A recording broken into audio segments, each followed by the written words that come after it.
నమస్తే. ఈరోజు సికింద్రాబాద్ ఏరియాలో చిలకలగూడ సంబంధించిన ప్రాంతంలో సీతాఫల్ మండలో యవన్ అనే ఒక బీటెక్ థర్డ్ ఇయర్ చదువుతున్నటువంటి వ్యక్తి 17 కత్తిపోట్లకు గురై మరణించాడు. తను చావాల్సి వచ్చింది. తన మరణానికి కారణం ఏంటంటే అదే ఏరియాలో ఉన్నటువంటి సీతాఫల్ మండి ఏరియాలో ఉన్నటువంటి ఒక అమ్మాయిని 4 సంవత్సరాల నుంచి యవన్ అనే వ్యక్తి ప్రేమిస్తుండడం, వీళ్ళ ప్రేమ వ్యవహారం అనేది 4 సంవత్సరాల నుంచి జరుగుతూనే ఉంది. కుటుంబ సభ్యులు కూడా దీనికి సంబంధించి వాళ్ళని ఎన్నోసార్లు హెచ్చరించినప్పటికీ కూడా అమ్మాయి ఏం లేదు, ఇక్కడ అబ్బాయి ఏం లేదు. ఒక 2-3 నెలల క్రితం కూడా దీనికి సంబంధించి యవన్ కుటుంబ సభ్యులు కావచ్చు, ఈ అమ్మాయికి సంబంధించిన కుటుంబ సభ్యుల మధ్యలో కూడా వీళ్ళిద్దరిని కూర్చోబెట్టి మా అమ్మాయి జోలికి మీ అబ్బాయి రాకూడదు, మీ అమ్మాయి జోలికి మా అబ్బాయి రాని ఒక ఒప్పందాన్ని కూడా వీళ్ళు చేసుకోవడం జరిగింది. ఏది చేసుకున్నప్పటికి కూడా అబ్బాయి అనేది కామన్గా ఎవరైనా సరే 1-2 సార్లు చెప్పినా కూడా వినే వయసు కాదు కాబట్టి తిరుగుతూ ఉండడం అవి చేస్తున్నప్పటికి కూడా కుటుంబ సభ్యులు ఒత్తిడి పెంచడం అనేది చేస్తూనే ఉన్నారు. అయితే వీళ్ళకి రీసెంట్గానే 2-3 నెలల క్రితం కూడా ఈ అబ్బాయి యవన్కి సంబంధించి జవహర్ నగర్ అంటే యాప్రాల్ దగ్గర ఉంటుంది, సికింద్రాబాద్ ఆల్వాల్ రోడ్లో జవహర్ నగర్ ఏరియాలో డబుల్ బెడ్రూమ్ ఇళ్ళు వచ్చినాయి. అక్కడ నుంచి కాలేజీకి వెళ్ళడము, తను స్పెషల్ కోర్సులు అనేవి నేర్చుకుంటుండడం, ఇదంతా ఇబ్బంది అవుతుందని చెప్పేసి ఈ చిలకలగూడ సంబంధించిన సీతాఫల్ మండి ఏరియాలోనే అక్క, బావ, అమ్మమ్మ వీళ్ళంతా ఉంటున్న ఇంట్లోనే ఉండి తను కాలేజీకి వెళ్ళడం, కోర్స్ అనేది చేసుకుంటడం ఇదంతా చేస్తుంటారు. ఈ అమ్మాయి కూడా వచ్చేసి ఇదే ప్రాంతంలో చిలకలగూడ ప్రాంతంలోనే ఉంటూ ఉంటుంది. అయితే 2-3 నెలల క్రితం ఎప్పుడైతే ఈ కుటుంబ సభ్యుల మధ్యలో ఒక ఒప్పందం అనేది జరిగిన తర్వాత ఈ అబ్బాయి తన పని తాను చేసుకుంటుండడం, కాలేజీకి వెళ్తూ ఉండడం ఇదంతా జరుగుతూనే ఉంది. కానీ ఎక్కడ సమస్య మొదలైందంటే ఎవరైతే ఈ యువతి ఉందో ఈ అబ్బాయికి సంబంధించిన ప్రేయసి వాళ్ళ కుటుంబ సభ్యులు ఒక మానాన కామ్గా ఉండే పరిస్థితి అనేది ఇక్కడ కనబడట్లేదు. అమ్మాయి మీద ప్రెజర్ పెంచడము, అబ్బాయిని ఏదో ఒకటి చేయాలనడం, ఈ అమ్మాయికి సంబంధించిన బ్రదర్స్ కావచ్చు, బావ కావచ్చు, వీళ్ళు ఆ లోకల్ ఏరియాలో సికింద్రాబాద్ లోకల్ ఏరియాలో కూడా గంజాయి కొడుతూ ఉండడము, ఒక బ్యాచ్ని వెంట వేసుకొని అర్ధరాత్రి వరకు రోడ్ల మీద తిరుగుతూ ఉండడం అనేది కూడా మనకు తెలుస్తూనే ఉంది. అంటే వీళ్ళ మీద కూడా గతంలో ఆ కాలనీ వాళ్ళతో ఆ ఏరియాకి సంబంధించిన వాళ్ళతో గొడవలు పడడము, గంజాయి విషయంలో కావచ్చు, వేరే వివాదాల్లో కూడా గొడవలు అవుతూ ఉన్నాయి. వాళ్ళ మీద గతంలో కూడా కేసులు ఉన్నాయి. అంత బ్యాక్గ్రౌండ్ ఉన్నటువంటి ఈ అమ్మాయికి సంబంధించిన కుటుంబ సభ్యుల విషయంలో ఈ అబ్బాయి తెలుసుకోలేకపోయాడు. అంటే నా ప్రాణాల మీదకి వస్తుంది అని యవన్ అనే వ్యక్తి తెలుసుకోలేకపోయాడు. నన్ను చంపుతారా అని అంత అనుకున్నాడేమో. సరే పెద్దవాళ్ళు చెప్పారు, ఒప్పించారు, అయిపోయిందని తన పని తాను చేసుకుంటూ ఉన్నాడు.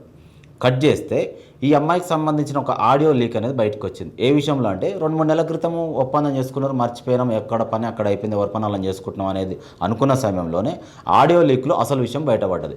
ఈ అమ్మాయికి సంబంధించిన కుటుంబ సభ్యులు, తండ్రి కావచ్చు, బావ కావచ్చు, ఈ కొంతమంది ఉంటుంది అనమాట గంజాయి బ్యాచ్, వీళ్ళందరూ కలిసి అమ్మాయి మీద ప్రెజర్ తీసుకొచ్చారు. ఏ విషయంలో అంటే మేము కేసు ఫైల్ చేద్దాం అనుకుంటున్నాము, అబ్బాయి మన ఏరియాలోనే ఉంటాడు, కళ్ళ ముందర తిరుగుతున్నాడు, ఏదేమైనప్పటికీ నిన్ను ప్రేమించడం పెద్ద తప్పు జరిగింది, వాడి మానాన్ని వాడు పని చేసుకుంటున్నా కూడా మనం ఊరుకునేది కాదని చెప్పేసి అమ్మాయిని కూర్చోబెట్టి అమ్మాయితో బలవంతంగా కూడా మేము కేసు పెడతాం మీరు అని చెప్పేసి అమ్మాయికి సంబంధించిన ఒక సైన్ కావాలి, నువ్వేం చేస్తావు మాకు తెలియదు అని చెప్పేసి కూడా కుటుంబ సభ్యులు ఫోర్స్ చేయడం జరిగింది. ఫోర్స్ ఎప్పుడైతే చేసిర్రో ఈ అమ్మాయి వెంటనే అబ్బాయికి కాల్ చేసింది. అంటే అప్పటి వరకు ఈ 2-3 నెలల గ్యాప్లో మళ్ళీ మధ్యలో మాట్లాడుకుంటున్నారా, కలుస్తున్నారా, కలవట్లేరా పక్కన పెడితే ఆ అమ్మాయి కుటుంబ సభ్యులు ఏమేమి మాట్లాడుతున్నారు, ఏం ఫోర్స్ చేశారు, సంతకం ఎందుకు పెట్టామన్నారు అంటే ఒక కంప్లైంట్ లెటర్ అనేది వాళ్ళు అమ్మాయితో బలవంతంగా రాయించి ఆమెతో సంతకం పెట్టించి పోలీస్ కంప్లైంట్ ఇవ్వాలనేది కుటుంబ సభ్యుల ఒక ప్లాన్, మాస్టర్ ప్లాన్ ఇది.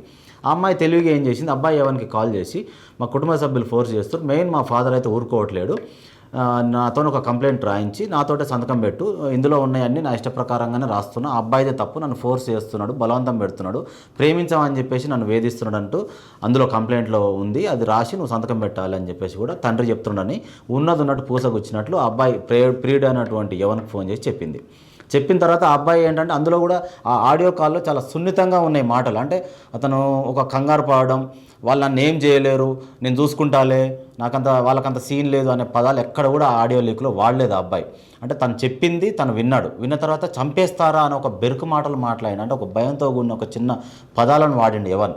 అంటే వాళ్ళు అట్లా చేసినా కేసు పెట్టినా నేనేం భయపడంలే, నీ కోసం వస్తా, మనం బయటికి వెళ్దాం, పెళ్లి చేసుకుందాం, ఇలాంటి పదాలు ఆడియోలు అనేవి లేవు. మీకు కూడా నేను ఆడియో వినిపించే ప్రయత్నం అయితే చేస్తా.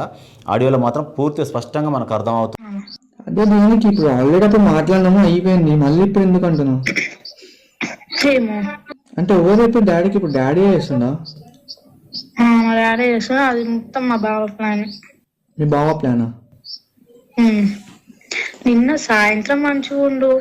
సరే ఇప్పుడు ఏమైనా ఉంటే మరి మీ బావ నాకైనా ఫోన్ చేయాలి కదా. ఇప్పుడు అది మళ్ళీ ఏమైంది రాబోయే ఇది అని చెప్పి నన్నైనా అడగాలి కదా. ఏం అడగలే కదా, అదే కదా నా ప్రాబ్లం. ఏం చెప్తలేదు, ఏం చేస్తలేదు, నన్ను ఇట్లా పెట్టమంటారు. నువ్వేమనుకున్నావు? ఒక్కొక్క మాట నేను ఏడికైతే ఆడికి అని నేనున్నా. అంటే ఎక్కడికంటే ఏడికైతే ఆడికి అంటే ఎట్లా అంటున్నాను. నేను పెట్టనీకి రెడీగా లేను అంటే నేను చేస్తున్నావా అని అడుగుతారు. అవునానే కదా నేను చెప్పాలి. అందుకే నేను నిన్ను అడుగుతున్నా నువ్వేమనుకుంటున్నావు అనేసి. ఏమనుకుంటా నాకు ఏం అర్థమైతే ఫస్ట్ ఆఫ్ ఆల్. ఇప్పుడు నేను అది పెట్టిన అనుకో సీదా మీ ఇంటికి వస్తారు, ఇట్లా చెప్పింది మా పిల్ల అనేసి. మరి మరి నేను ఏం చేయాలి? నేను పిచ్చిదాన్ని మధ్యలో. సో డాడీని అడగొచ్చు కదా, ఏమైంది డాడీ మళ్ళీ ఎందుకు ఇట్లా చేస్తారు? అడిగినా ఏం లేదు, నువ్వు వచ్చి సైన్ పెట్ట అంతే. ఏమని సైన్ పెట్టమంటున్నాడు డాడీ? వాళ్ళంతా రాసి పెడతారంట, నువ్వు ఉత్తే అవును నన్ను టార్చర్ చేస్తున్నావు అని చెప్పి నువ్వు సైన్ పెట్టు అంతే.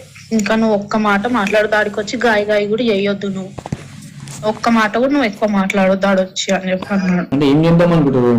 అంటే నా లైఫ్ స్పాయిల్ చేద్దాం అనుకుంటారు అంటే ఏంటి? ఆ రోజే అన్నారు ఏమని? నేనైతే వదిలా నడుచుకోమా, మీరు వదిలేసినా సరే నేనైతే వదిలా అని అనేసి అన్నాడు మా బావ. అంటే నన్ను కూడా అన్నాడు, మీరేమన్నా చేసుకోరి, నేనైతే ఇద్దరిని వదిలా, ఇద్దరిని చంపేస్తా అని అన్నాడు. అయితే నేనన్నా అవును మీకు మనుషుల మీద ఎప్పుడు ఉందని, ఇప్పుడు మీకు అసలు మనుషులు అంటేనే విలువలేదు మీ ముఖాలకి అని నేను ఒర్రినా. ఏమంటలేదు. ఏమంటున్నావు ఇంట్లో? నువ్వు కాలేజ్ పోకు అన్నాడు. దేనికి అంటే నేను రేపు నేను తీసుకోపోతే పోలీస్ స్టేషన్ లో సైన్ పెట్టు, అన్న టార్చర్ చేస్తున్నా అని చెప్పేసి నేను మిగతాది ఏం రాపియాలో నేను అది రాపిస్తాను మా డాడీ అంటున్నాను. అంటే ఇప్పుడు టార్చర్ చేపిస్తాను చెప్పి సైన్ పెట్టడం ఏంటండి? ఇప్పుడు నీ మీదికి రావాలని చూస్తున్నారు వాళ్ళంతే. నా మీదికా? అదే దీనికి ఇప్పుడు ఆల్రెడీ అప్పుడు మాట్లాడినాము అయిపోయింది, మళ్ళీ ఇప్పుడు ఎందుకు అంటున్నావు? ఏమో అంటే ఎవరైతే డాడీకి ఇప్పుడు డాడీ చేస్తుందా? మా డాడీ చేస్తున్నా, అది మొత్తం మా బావ ప్లాన్. మీ బావ ప్లానా?